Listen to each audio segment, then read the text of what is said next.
পুরুলিয়ায় তুষারপাত, কনকনে শীতে জবুথবু বঙ্গবাসী। চলতি বছরে রেকর্ড শীত পড়েছে পুরুলিয়াতেও। তবে এবার তুষারের ছোঁয়া পেয়ে বাড়ির কাছে দার্জিলিং উপভোগ করছেন বাসিন্দারা।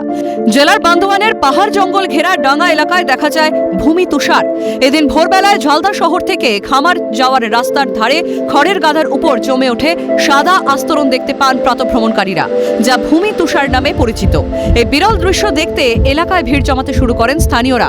স্থানীয়দের দাবি, চলতি মৌসুমে পুরুলিয়ায় শীতের তীব্রতার রেকর্ড ছুঁয়েছে। কাশ্মীর বা দার্জিলিং নয়, এবার ঝালদাতেই যেন বরফ উপভোগ করছেন বাসিন্দারা।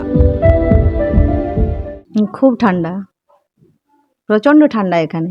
এমনিতেই আমাদের যে পুরুলিয়া জেলাতে ঠান্ডাটা একটু বেশি, তারপর আবার আমাদের বেগুনকোদরে তার থেকেও বেশি ঠান্ডা। ঠান্ডা, ওরে বাবা! ঝালদায় জীবনে আমার তো প্রায় 72-73 বছর হলো, कोनोदिन এরকম ঠান্ডा पाईनी।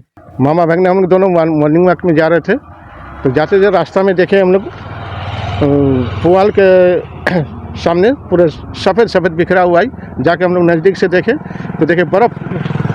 ওইখানে একটা সাদা আস্তরণ জমে আছে সে খড়ের গাদার উপর। আমাদের সন্দেহ, আমরা সামনে গিয়ে দেখি সত্যিই ওই ভূমি তুষারের মতো তুষার জমে আছে। হাতে নেই, হাতে উঠিয়ে দেখি, মানে বেশ মজা লাগে।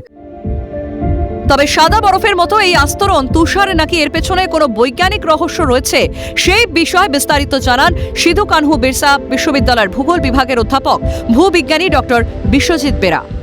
এই ঘটনাটাকে আমরা অনেক ক্ষেত্রে বলি গ্রাউন্ড ইনভার্সন অফ টেম্পারেচার, অর্থাৎ বৈপরীত্য তাপমাত্রার কারণে এটা ঘটে থাকে। এটা পাহাড়ি অঞ্চলে মাঝে মাঝেই এই ঘটনা দেখা যায়। তবে পুরুলিয়ার বান্দোয়ান, ঝালদা, বেগুনকোদর অঞ্চলে এই ঘটনা আগেও লক্ষ্য করা গেছে। শীতপ্রেমীরা শীত উপভোগ করলেও ভোগান্তিতে পড়তে হচ্ছে শিশু এবং বয়স্কদের। সূর্য না উঠলে সকালে ঘর থেকে বেরোনো অসম্ভব হয়ে পড়ছে। ওঠানামা করছে তাপমাত্রার পারদ। রুক্ষ এবং শুষ্ক পুরুলিয়ায় ভূমি তুষারের এই দৃশ্য এখন চর্চার কেন্দ্রবিন্দুতে। সব মিলিয়ে তুষারের রেকর্ড শীত উপভোগ করছেন পুরুলিয়াবাসী। পুরুলিয়া থেকে দীপক রামের রিপোর্ট, ক্যালকাটা নিউজ।